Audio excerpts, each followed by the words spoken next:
আওয়ামী লীগ নিষিদ্ধের দাবিতে রাজধানীর শাহবাগ মোড় ব্লকেট করেছেন ছাত্র জনতা। দাবি আদায় না হওয়া পর্যন্ত এই কর্মসূচি চলমান থাকবে বলে জানিয়েছেন তারা। বিকেলে প্রধান উপদেষ্টার বাসভবনের সামনে এনসিপি আয়োজিত আওয়ামী লীগ নিষিদ্ধের দাবিতে গণসমাবেশ থেকে ছাত্র জনতা গিয়ে শাহবাগ মোড় ব্লকেট করেন। এতে বন্ধ হয়ে যায় যান চলাচল। সময় গড়ানোর সাথে সাথে ছাত্র জনতার ঢল নামে শাহবাগে। মাহবুব সৈকতের রিপোর্ট। দিন গড়িয়ে রাত, শাহবাগ মোড়ে বাড়তে থাকে জমায়েত। দাবি একটাই, আওয়ামী লীগকে নিষিদ্ধ। আওয়ামী লীগকে যদি নিষিদ্ধ না করা হয়, জুলাই আবার ফিরে আসবে। আস্তে আস্তে আপনারা পরিস্থিতি কি দাঁড়াচ্ছে আপনারা দেখছেন। আর দাবি আদায় না হওয়া পর্যন্ত অবস্থান চালিয়ে যাবার ঘোষণার সাথে পুরোপুরি একমত বিক্ষুব্ধরা। তীব্র গরমের মধ্যে হাজারো মানুষের রাজপথে অবস্থানকালীন স্বাস্থ্যসেবাও দিচ্ছেন কোনো কোনো ছাত্র সংগঠন। বিকেলে প্রধান উপদেষ্টার বাসভবন সংলগ্ন এলাকা থেকে এনসিপির মুখ্য সংগঠক হাসনাত আবদুল্লাহর ঘোষণার পর সমাবেশ থেকে শাহবাগে এসে অবস্থান নেন কয়েক হাজার আন্দোলনকারী। এর আগে জুমার নামাজের পর প্রধান উপদেষ্টার বাসভবন যমুনা সংলগ্ন সড়কে সমাবেশে একাত্মতা প্রকাশ করেন বিভিন্ন রাজনৈতিক দলের শীর্ষ নেতারা। সদস্য আহত থেকে শুরু করে সবাই এসে এবং গত ১.৫ দশকে একাধিক গণহত্যার সাথে জড়িতদের বিচারের আওতায় আনার দাবিও ছিল জুলাই অভ্যুত্থানের শহীদ পরিবার এবং আহতদের। সকালে পুলিশের ব্যারিকেড ভেঙে যমুনার সামনে আওয়ামী লীগের নিষিদ্ধের দাবিতে আগের রাত থেকে অবস্থান করা এনসিপি এবং অন্যান্য সংগঠনের কর্মীদের সাথে যোগ দেয় জামাতও। দিন শেষে সবাই গিয়ে একই দাবিতে অবস্থান করে শাহবাগ মোড়ে। দাবি আদায় আবারও শাহবাগ ব্লকেটের কর্মসূচি দিল ছাত্র জনতা। ফ্যাসিবাদী আওয়ামী লীগকে নিষিদ্ধের সুস্পষ্ট এবং সুনির্দিষ্ট দাবিতে একসাথে হয়ে আন্দোলন করছে ছাত্র জনতা। একই সাথে জনগণের অধিকার কেড়ে নেওয়া এবং অসংখ্য মানুষের হত্যার দায় এবং আহতদের যে আহত যারা করেছেন তাদের শাস্তির দাবিতে একসাথে হয়েছে এই ছাত্র জনতা আন্দোলন। সেই দাবি পূরণ করেই তারা শাহবাগ ছাড়ার ঘোষণা দিচ্ছেন। মাহবুব সৈকত, মাই টিভি, শাহবাগ, ঢাকা। দর্শক, এই মুহূর্তে রাজধানীর শাহবাগে বিক্ষোভ স্থলে আছেন সহকর্মী SM আরিফ। আমরা যুক্ত হচ্ছি তার সঙ্গে। আরিফ, বিক্ষোভ ও সমাবেশের সর্বশেষ পরিস্থিতি কেমন দেখছেন জানাবেন।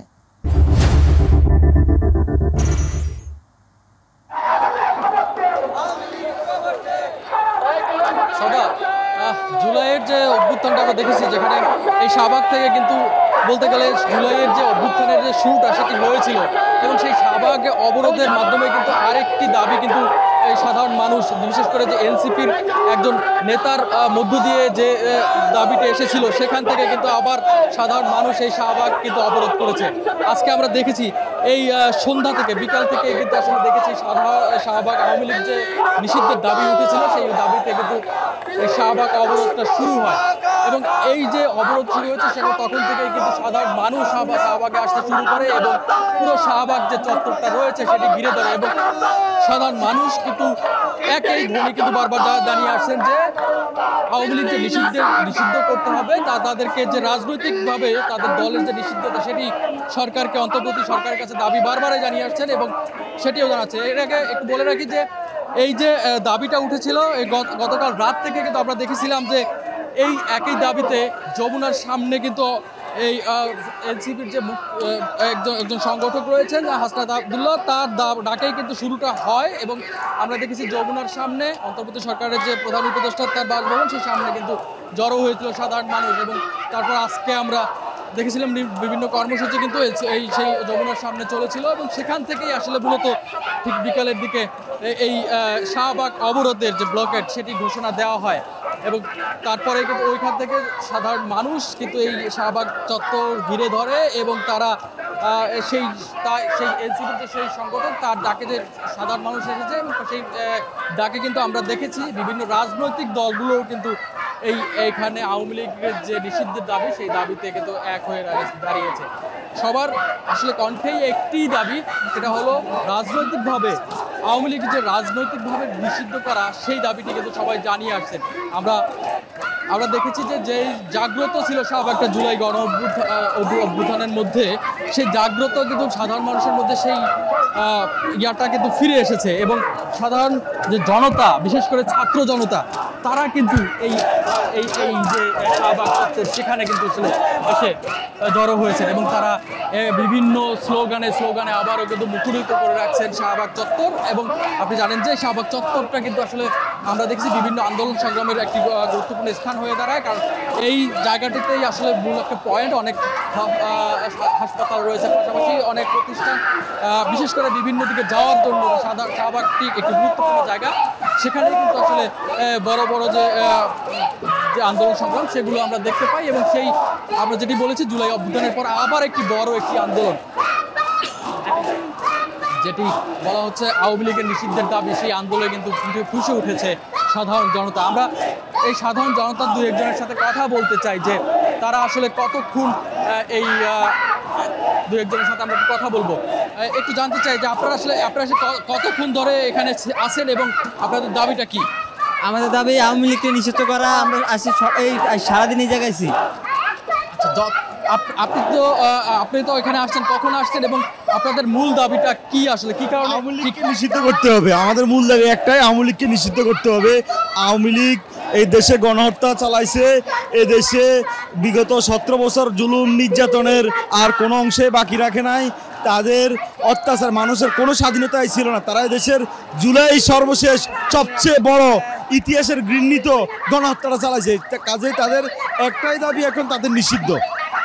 শুনছিলেন যে সবাই সেই আওয়ামী লীগ নিষিদ্ধের দাবিটা কিন্তু উঠেছে। আমরা দেখতে পাচ্ছি যে শাহবাগে কিন্তু এই কয়েকটি স্থানে কিন্তু ঘুরে কিন্তু আমরা দেখেছি যে কয়েকজন বেশ মানুষজন মিলে গোল করে কিন্তু সেই আন্দোলনগুলো জানিয়ে আসছেন। কোথাও কোনো রাজনৈতিক প্ল্যাটফর্ম, কোথাও সাধারণ মানুষ, কোথাও আরও অন্য কোনো রাজনৈতিক প্ল্যাটফর্ম, এরকম অনেক আসলে সাধারণ মানুষগুলো কিন্তু আসলে ফুসে উঠেছে সেই যেটি বলেছি যে আওয়ামী লীগ নিষিদ্ধের দাবি। তার একটি কথা জানি রাখি, এনসিপির যে আহ্বায়ক রয়েছেন নাহিদ ইসলাম, তিনি কিন্তু একটি ফেসবুক স্ট্যাটাসে জানিয়েছেন যে এই যে তারা যে দাবিটা জানিয়ে আসছেন, এই দাবিটি দ্রুত সময়ের মধ্যে যদি অর্থাৎ সরকার যে রয়েছে সেই সরকার যদি মেনে না নেন তাহলে কিন্তু এই আন্দোলন চলবে। এবং তিনি এটিও জানিয়েছেন যে এর থেকেও বড় কর্মসূচি তারা দিতে যাচ্ছেন এবং সেটি তারা জানাচ্ছেন যে যেটি জুলাই অভ্যুত্থানে আমরা দেখেছিলাম যে মার্চ ফর ঢাকা কিংবা পুরো বাংলাদেশ ব্লকেট, এরকম যে কর্মসূচি, সেই কর্মসূচির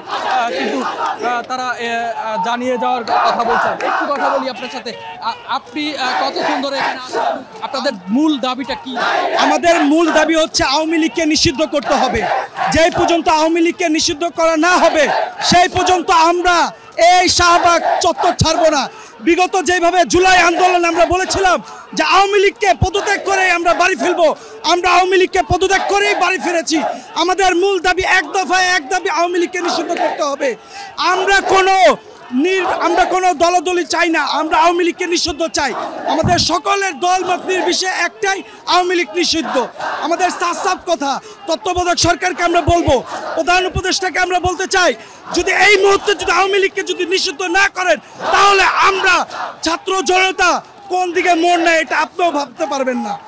শুনছিলেন যে তারা কিন্তু একদম দরাজ কণ্ঠেই বলছেন যে আওয়ামী লীগের যদি নিষিদ্ধ যেটি দাবি উঠেছে সেটি যদি অন্তর্বর্তী সরকার এই ব্যাপারে কোনো ব্যবস্থা না নেয় তাহলে কিন্তু তারা এর থেকেও বড় ধরনের আন্দোলন, যেটি আমরা আগেও বলছি যে নাহিদ ইসলাম তিনি কিন্তু ইতিমধ্যে ফেসবুক স্ট্যাটাসের মাধ্যমে জানিয়েও দিয়েছেন যে তারা কিন্তু বড় ধরনের যেটি মার্চ ফর ঢাকা সেরকম কর্মসূচিতে যাবেন যদি দ্রুত সময়ের মধ্যে এই আওয়ামী লীগের যে নিষিদ্ধ রাজনৈতিক দল হিসেবে নিষিদ্ধ সেটি যদি ঘোষণা করা হয়। আমরা যেটি বলেছি যে এই যে শাহবাগের যে মূর্তি রয়েছে সেখানে কিন্তু আমরা দেখেছি যে খণ্ডভাবে এই যে সাধারণ জনগণ, রাজনৈতিক প্ল্যাটফর্ম সব মিলিয়ে কিন্তু আমরা দেখেছি এই দাবিটি কিন্তু তারা তুলে যাচ্ছে এবং প্রত্যেকের কণ্ঠে কিন্তু একটি দাবি যে রাজনৈতিক দল হিসেবে আওয়ামী লীগকে নিষিদ্ধ করা।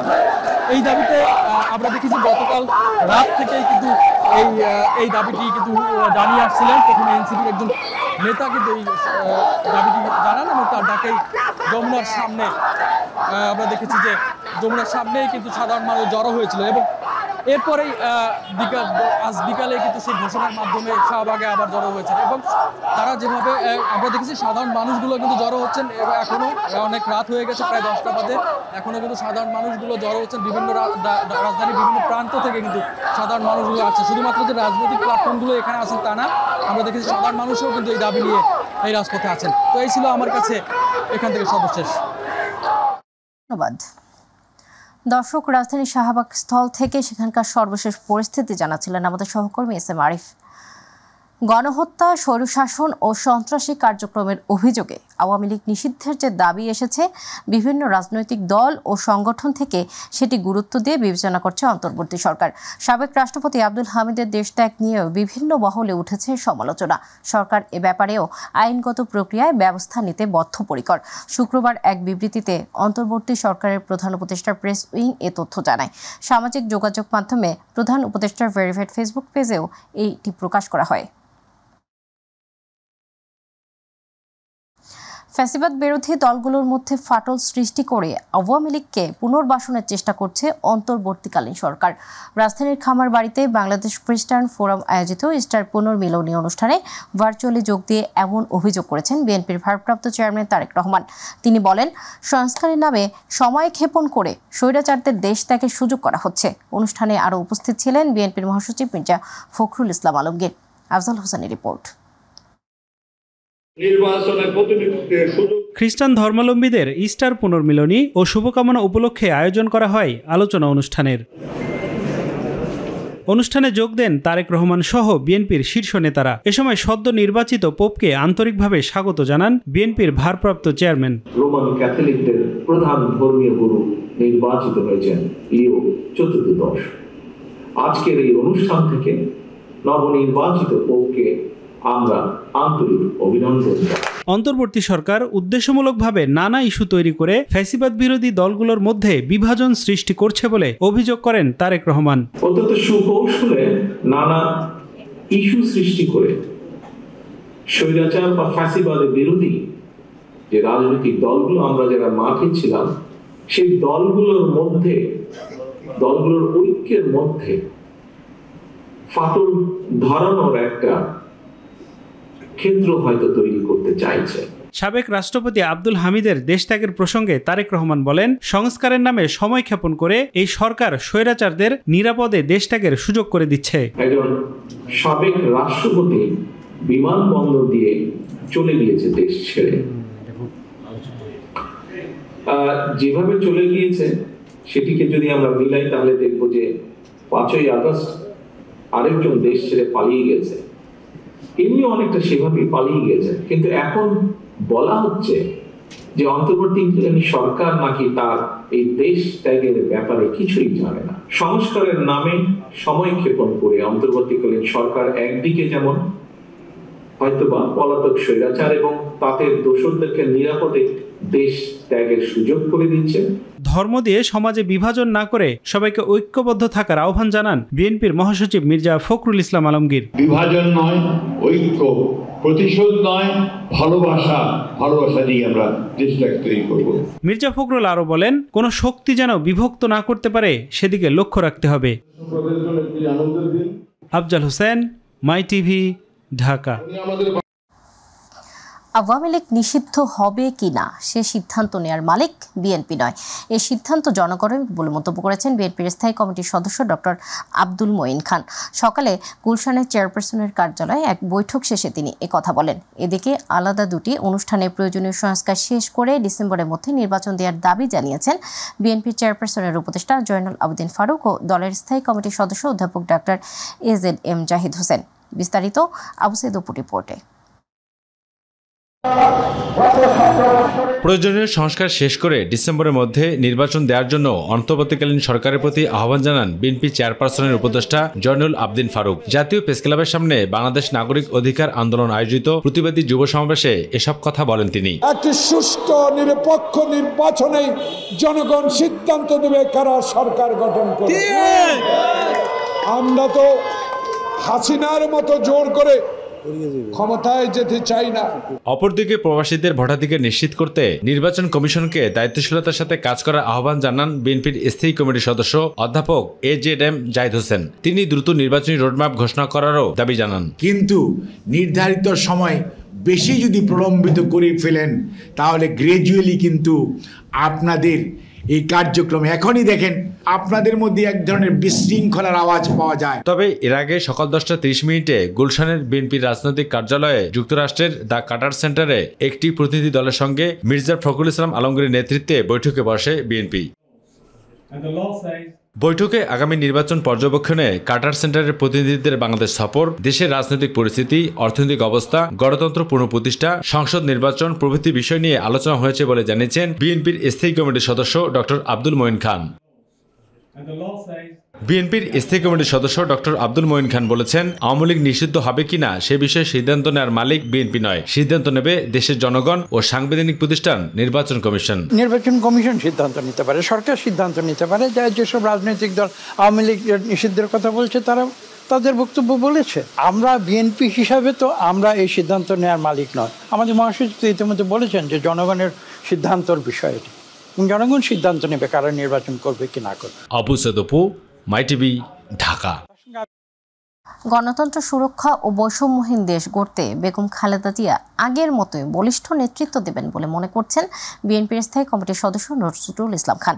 আর ঢাকা বিশ্ববিদ্যালয়ের রাষ্ট্রবিজ্ঞান বিভাগের অধ্যাপক ডক্টর সাব্বির আহমেদ বলেছেন, দেশের মানুষের কাছে এই মুহূর্তে খালেদা জিয়া সবচেয়ে বেশি গুরুত্বপূর্ণ ব্যক্তি। তার অতীত অভিজ্ঞতা দিয়ে দেশকে সমৃদ্ধির পথে এগিয়ে নিতে কাজ করতে হবে। ইউসুফ আলীর বিশেষ রিপোর্ট। দীর্ঘ 4 মাস উন্নত চিকিৎসা শেষে মঙ্গলবার লন্ডন থেকে দেশে ফেরেন বিএনপি চেয়ারপারসন বেগম খালেদা জিয়া।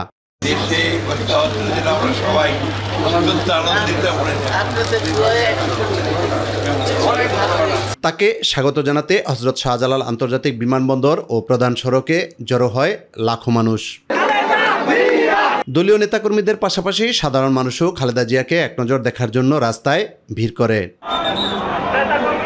লন্ডনে চিকিৎসার পর শারীরিক অবস্থা আগের চেয়ে উন্নত হওয়ায় দেশের মানুষের প্রত্যাশা পূরণে শীঘ্রই রাজনীতিতে সক্রিয় হবেন বলে জানান বিএনপির স্থায়ী কমিটির সদস্য নজরুল ইসলাম খান।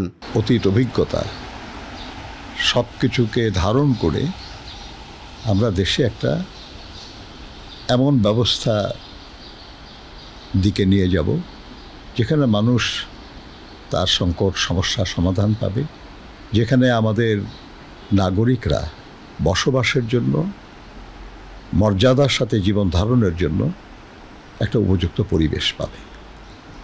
এ ব্যাপারে দেশনেত্রী বেগম খালেদা জিয়ার একটা ঐতিহাসিক ভূমিকা পালনের সক্ষমতা আছে।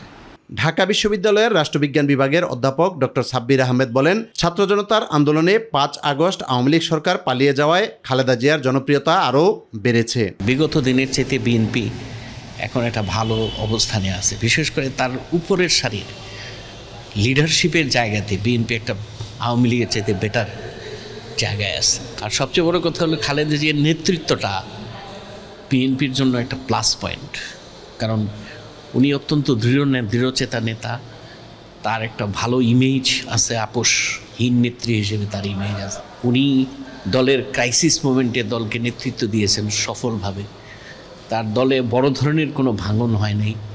সব মিলায়া আমি মনে করি যে বিএনপির জন্য খালেদা জিয়ার নেতৃত্ব অপরিহার্য, আরও যদি উনি সুস্থ থাকে, এবং তাকে রাখাটা দরকার বিএনপিকে চাঙ্গা রাখতে হলে আর কি। বাংলাদেশের গণতন্ত্রকে সুসংহত করতে সবচেয়ে জনপ্রিয় ও শ্রদ্ধেয় নেত্রী হিসেবে অন্য রাজনৈতিক দলগুলো বেগম জিয়াকে সম্মানের আসনে রাখবেন বলে জানান তারা।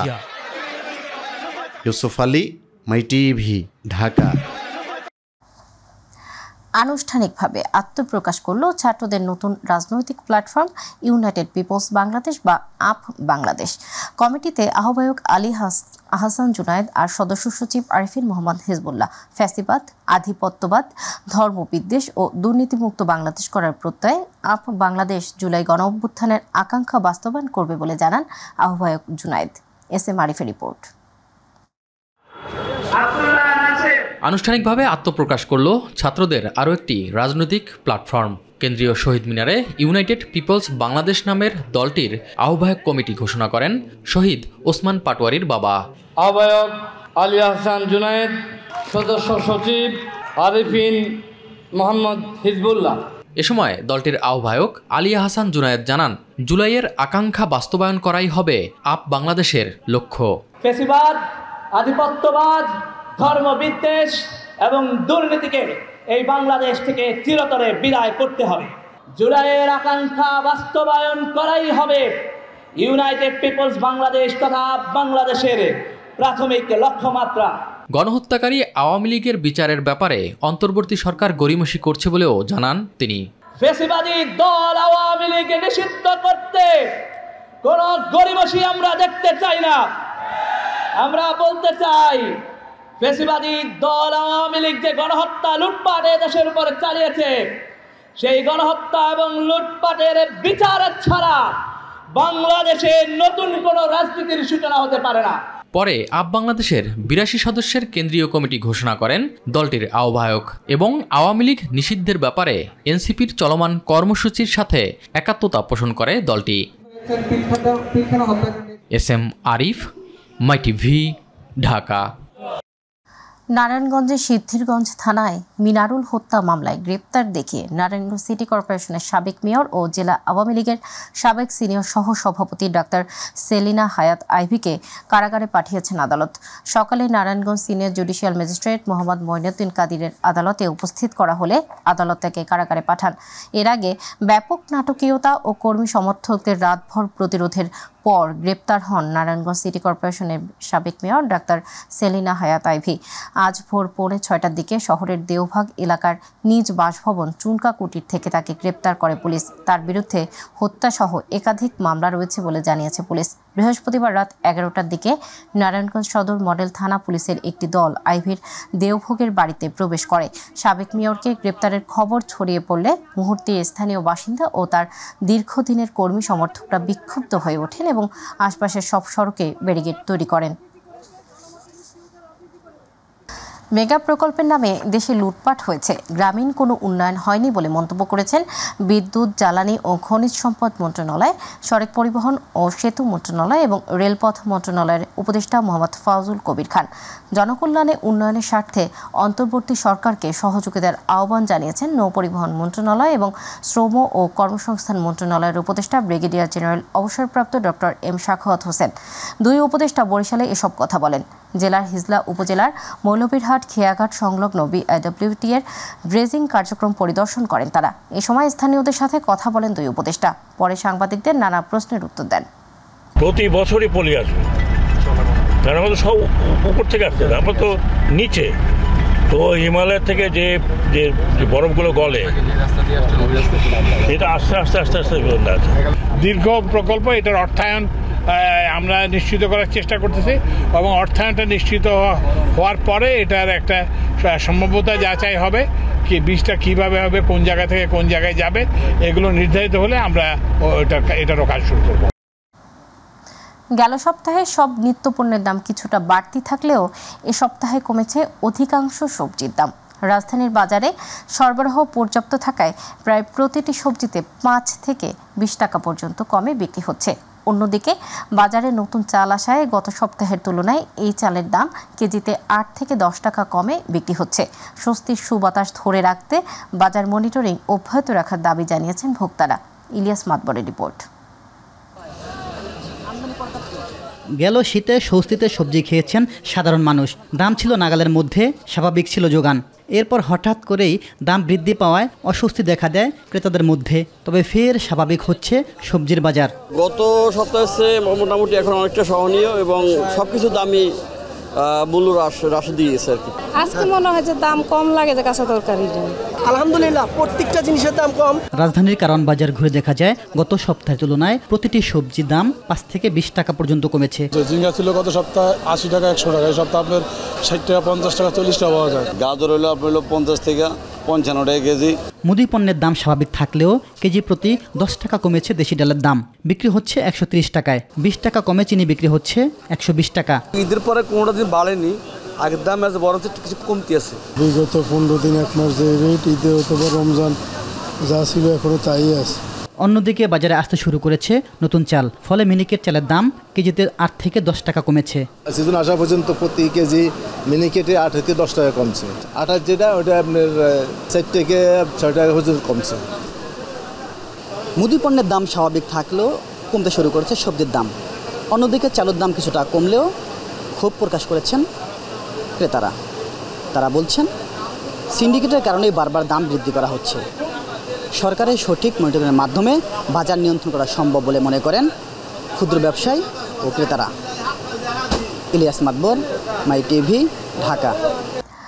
মসজিদের জমি অবৈধ ও বেআইনিভাবে দখলের প্রতিবাদে মগবাজার রেলগেট সংলগ্ন শেখ দিলু ব্যাপারী ওয়াকফ এস্টেট জামে মসজিদ প্রাঙ্গণে মানববন্ধন করে ধর্মপ্রাণ মুসল্লি ও এলাকাবাসী। তাদের দাবি, বিগত 9 বছরের বেশি সময় ধরে মগবাজার রেলগেট শেখ দিলু ব্যাপারী ওয়াকফ এস্টেট মসজিদের 24 কাঠা জায়গা অবৈধ ও বেআইনিভাবে জোরপূর্বক দখল করে আছে একটি গ্রুপ। অবিলম্বে মসজিদ সংশ্লিষ্টদের কাছে জমি বুঝিয়ে দেওয়ার দাবি জানিয়েছেন এলাকাবাসী। আগামী সোমবারের ভিতরে অনতিবিলম্বে আমাদের জমি তারা ফিরিয়ে দিবে। রাজুকের চেয়ারম্যান রিয়াজুল ইসলাম রিজু ভাইয়ের সাথে আমরা বসবো এবং আগামী জুমাতে আমরা শুভ সংবাদ দিতে চাই। দখলদারদের চিহ্ন আমরা এই জায়গায় দেখতে চাই না ইনশাআল্লাহ।